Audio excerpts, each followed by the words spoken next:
Welcome to Force Financial, where geekdom and money meet. I'm your host, Commander Dave, and today I'm going to go through the rankings of the live-action Star Wars movies.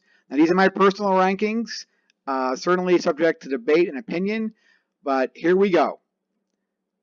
Number one is Star Wars. Now, I have this on a 100 to 0 scale just to help, the rankings and differentiate the different movies.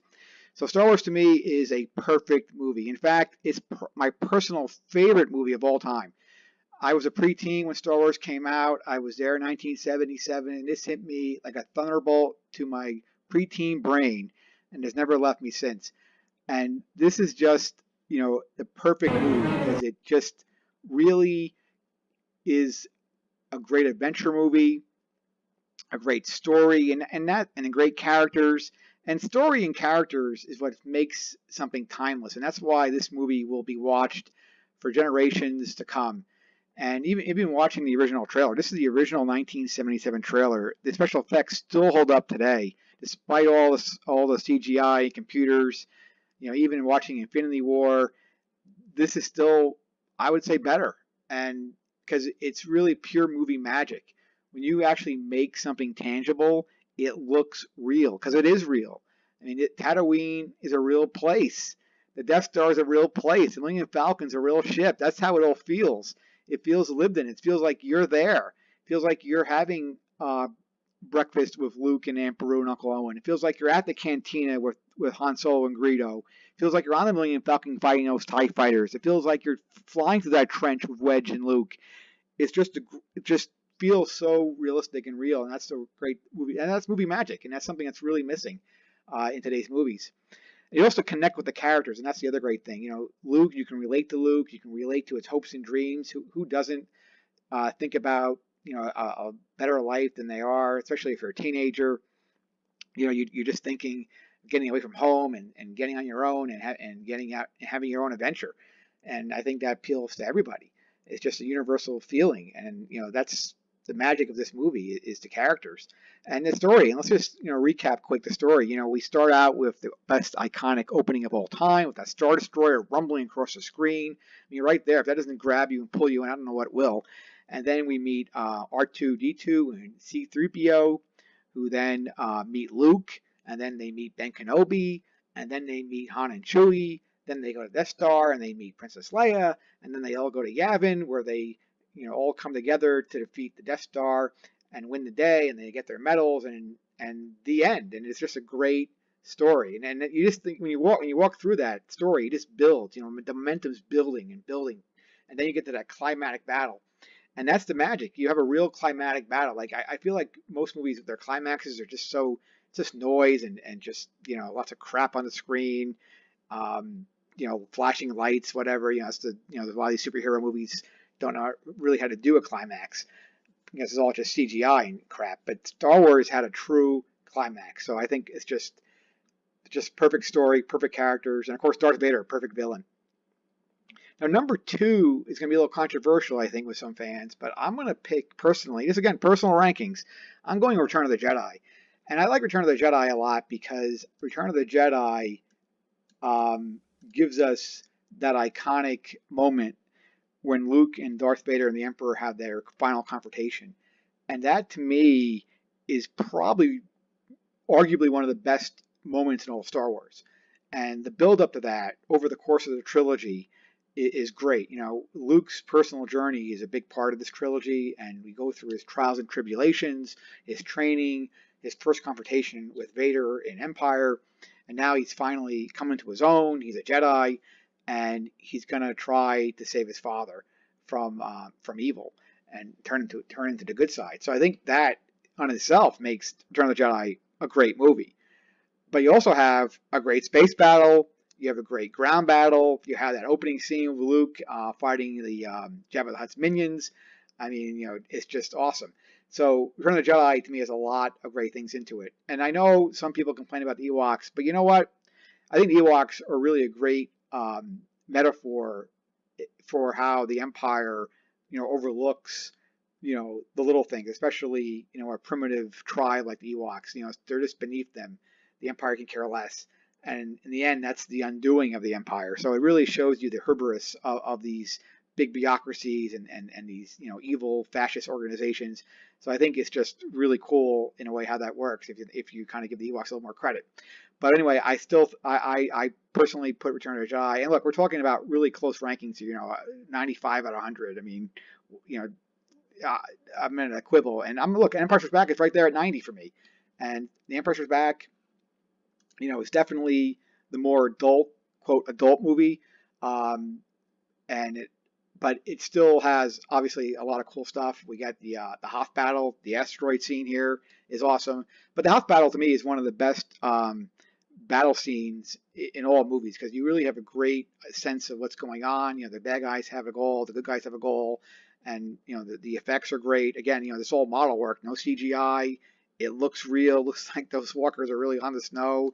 It's just awesome, and you really feel like you're there in the trenches with the rebels, and there's desperate fight. And it's really cool to see the bad guys actually win too. The bad guys, kick their butt. Darth Vader, just tramples right through the rebel defenses in his quest to find Luke. And I think that it's a really great scene. And then the asteroid scene is really great. The music in this movie is awesome. Lando Calrissian is a great addition to the canon.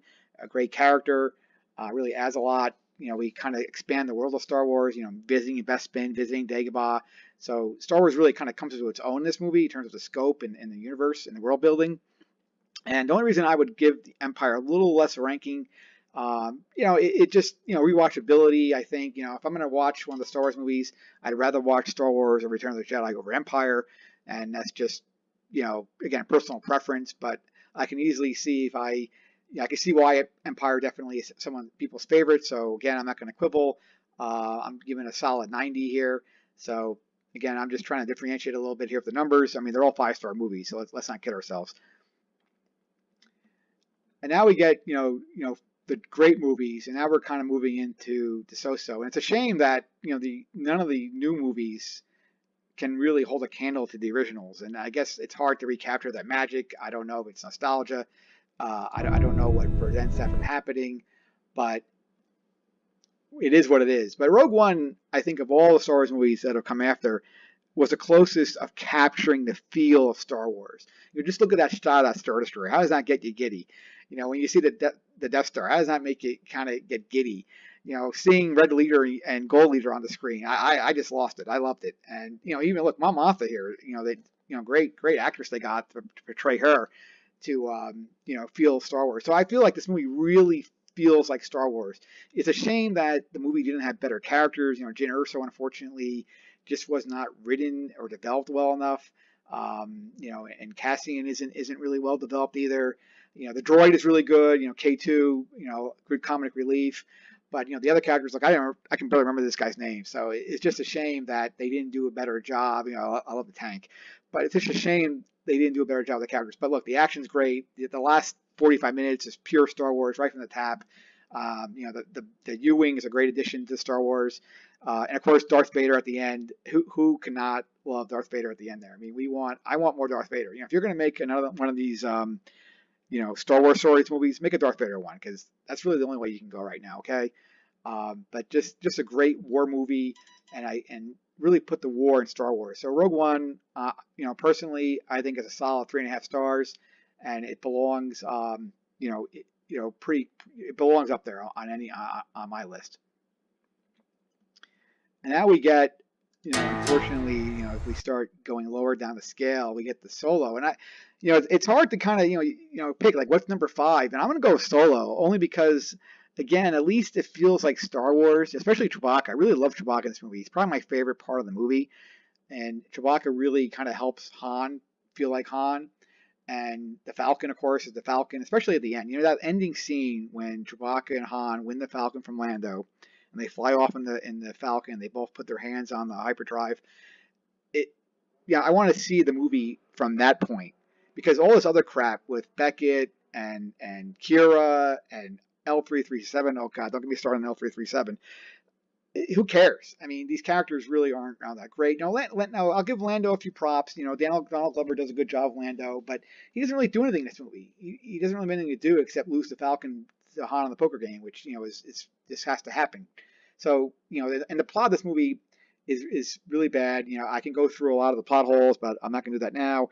So again, I probably have more negative things and honestly, but I will give the movie above average because I think it does such a good job with Han and Chewie that at least it gives you some Star Wars feeling, and that's what I'm looking for in these movies. I want to feel like Star Wars. I want to feel like I'm watching a Star Wars movie, and at least here I did feel like I was in the Star Wars universe and enjoying that world again. And now we're at the middle, right in the middle, and I'm going to say The Force Awakens is a 50 out of 100 or 2.5 stars, however you want to call it.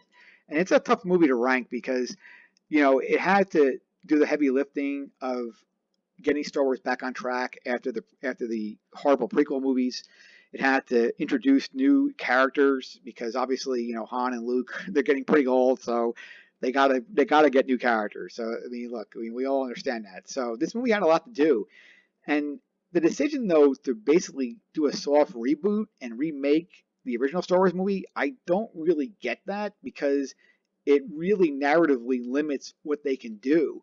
But let's just talk about the movie itself. I think the plot isn't that good because, again, it's just a rehash of the original movie. Although I did like the idea of the map to Luke Skywalker, like where is Luke? Finding Luke. Luke's secluded or in exile. That was a cool idea. It just didn't really, they should have found Luke in the third act, and then Luke should have been in the movie. And it's really sad that we never get to see Han and Luke together. Han, Luke, and Leia one more time because I think every fan really wanted to see that. But the new characters are pretty good. I liked Rey a lot. Sure, she's a Mary Sue, but look, she's a likable character. I was rooting for her. I really liked, when she confronts Kylo at the end. I thought it was pretty cool. And I thought they would explain why she was so good in the Force in the next movie, but I just accepted it for what it was at the time, and I liked it. Now on further reflection, unfortunately, that scene looks pretty stupid because we learned that there is no reason for Rey to be so powerful in the Force. So it kind of really diminishes that scene. And in fact, this movie to me was diminished a lot by The Last Jedi because a lot of the plot points that this movie set up were just ruined or never followed up on. So, but I liked Finn. I thought Finn was a great character, kind of a different character, being a stormtrooper. Now a good guy. I thought it was pretty interesting. Poe was a fun character, although we didn't get to really meet him or get to know him. BB-8 was a pretty cool character in this movie. He wasn't overdone like he was in the next one. Overall, a likable movie. Just not, just the story, it wasn't there. And I think, about the story, you kind of forget this movie. And that's the problem. And it really, unfortunately, did a poor job of setting up the world because we just got the Resistance standing in for the Rebels and the First Order standing in for the Empire. So we're really kind of right back where we started. Again, it's a soft reboot, and that's the problem with soft reboots because you're basically back where you started. So the next, now we're getting to the bottom, and this is where Star Wars really takes a dive in quality, and I really struggled to pick which prequel is quote the best because they're really calling one prequel the best is really not much to say, right? Because they all stink. But I'm going to go with Episode 2, Attack of the Clones, as the best of the prequels. And I like it because, Ben Kenobi is really good in this movie. And it's a shame we didn't get this Ben Kenobi for all the movies. Because I think Ben in this movie is really good. And we get a really good battle scene at the end, although it's kind of crappy CGI. It's still a fun visual scene. You can enjoy the eye candy for what it is. And the Emperor is really good in the movie for what little scenes he gets. Here he is manipulating Anakin, which is fun. But that's really it, unfortunately, because, everyone else in this movie stinks. Padme stinks. Anakin's is terrible. Luckily, Jar Jar's barely in it, but, the romance is god-awful. We got the sand line, which is one of the worst lines of all Star Wars, but it's amazing how many lines can compete with that. That's how many bad lines there are in Star Wars. I don't know why Jango Fett's in this movie. I don't know why Lucas thought it was a good idea to give an origin for Boba Fett's dad, but, here we are. But, at least this was, it was cool. Look, Jango was a powerful character, at least. His fight with Kenobi is a pretty good scene. So, look, the movie does have some pluses to it. It's visually interesting to watch, I would say, but it's just unfortunately, the Ben Kenobi investigation, which was pretty cool, just doesn't make any sense. When you think about it, there's so many plot holes and dumb stuff. Um, you know, that's really all I can say. And then we get to number, Phantom Menace, which I guess I'll put number 19 out of 100 here. Um, this movie has a lot of boring talking scenes, but it does have. I think there's some good things in it. I'm going to say the pod race is good. I like the pod race. Look, you got to take what you can get, and I think the pod race is pretty imaginative. It's pretty good sound. The sound's really good in this, and actually the sound's really great in all three movies. It's probably the best part, probably the best thing that the prequels have is the sound effects. Um, you know, I'm struggling here to think of anything else nice to say. But unfortunately, there isn't much else nice to say because I think the movie. One thing about the movie that I'll say, it's an unintentionally funny movie. There's so many stupid things like this scene here with the bigger fish, and it just makes you laugh how dumb it is. Watto is such a dumb character. The Newt Gunray is such a dumb character. Jar Jar is just god awful. All you can do is just laugh at him. And so at least on a entertainment level, if you're looking to laugh at a movie, Phantom Menace definitely is a good movie to laugh at. And there's so many bad quotes in this movie. You can have a good time just picking it apart from that point of view. But I don't think the movie's terrible though. I think the biggest sin of this movie is kind of just boring, and that's all I'm going to say about that. This movie to me is a bad movie, and I barely give. I don't even think it qualifies as a star, maybe a half star. And the reason why this movie is so bad is because it's the end of the movie just puts everything in place for the beginning of the original trilogy. So Yoda goes to Dagobah at the end, Ben goes to Tatooine, the twins are born, and in the next 20 years, nothing happens. Everyone just stays put for 20 years, I guess. It's just really stupid. But because Lucas writes it that way, everything that happens to get there is just filler. We have this opening space battle, which is just so dumb. The buzz droids, it's just stupid. We have all those stupid battle droids on the ship. Then they fight Grievous, and it's just dumb. And then Ben Kenobi goes to fight Grievous again, just more filler. Who cares? I don't know who Grievous is, and it's just wasting my time. Now here, the Emperor, he's awesome, and that's the one good thing this movie has is Emperor Palpatine. He steals this movie. He hams it up. He's great. He's a villain. He loves being a bad guy, and you really wish they could go back and make the prequel trilogy about Emperor Palpatine, because the Supreme Chancellor really had a great story, a great plot, great motivation to get revenge on the Jedi. And he has this great plan of getting the separatist systems to fight the Republic, and then the Republic raising an army to fight them, which he's in control really secretly. It's really cool when you think about it, and that's the problem with the prequels, and that you see all these missed opportunities. There's a great story buried in these three movies, but it's just so poorly executed, and with the bad character, especially Padme. Padme's terrible. Why is Tuvok in this movie? Oh God. Anyway, it's just a shame. And then of course the big Anakin Kenobi duel just goes on too long. And the problem with that duel is that I don't care about Anakin. That's really the biggest sin this movie makes. It's like, you're gonna make the movie about Anakin. I gotta like Anakin. I gotta be upset that Anakin becomes a bad guy. But I'm not upset. I really don't care. So I think Sith is really bad. I put it as a third worst, the worst of all the prequels. But you know what? It's not the worst Star Wars movie. That title belongs to The Last Jedi. The Last Jedi is a bad movie on a lot of different levels. And, we can talk about how it destroys the Star Wars mythology and the Star Wars lore. We can talk about the bad characters. We can talk about the stupid plot. There really is no plot. But to me, the worst thing this movie does is it craps all over Luke Skywalker. Luke Skywalker is one of the greatest heroes in all of fiction. He's right up there with Gandalf. He's right up there with Rick Hunter if you're a Robotech fan. He's up there with Optimus Prime if you're a Transformer fan. Up there with Duke if you're a G.I. Joe fan.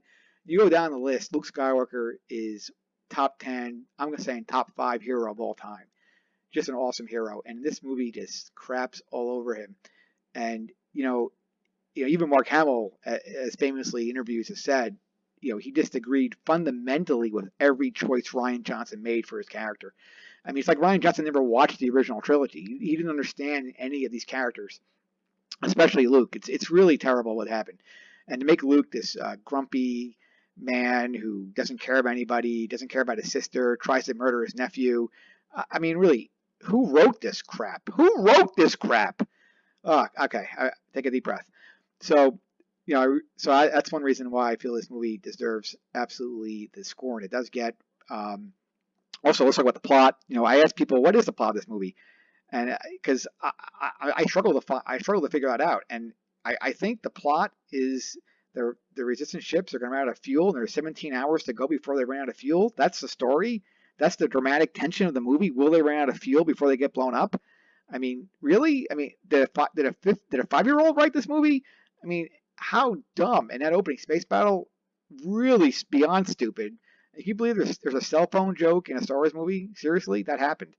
Can you believe Finn and Rose get arrested for illegal parking? Yeah, that happened. Can you believe Luke milks a walrus? Yeah, that happened. I mean, I could be here forever discussing how bad this movie is. And let's just quickly touch on the characters, because again, that's really the best part of Star Wars, are the characters.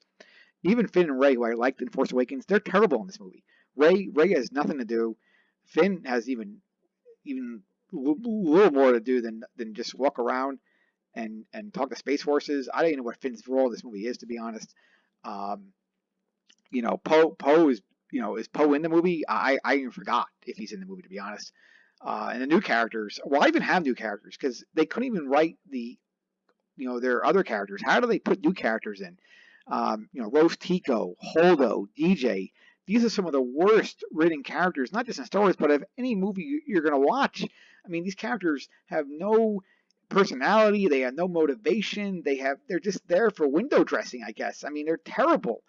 And, Holdo, at least, she actually impacts the plot, but in the worst way possible. When you write a plot point where the character just doesn't tell anybody else what the plan is, and that's your plot device. Again, a 5-year-old wrote this movie. That's like the most cop-out kind of writing you can do.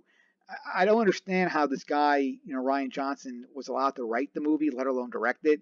It's just terrible on all levels. Now, Kylo Ren's the only character maybe that survives this mess. But unfortunately, Kylo, who was this conflicted character in The Force Awakens, who worshipped Darth Vader and wanted to be Darth Vader, and kind of was,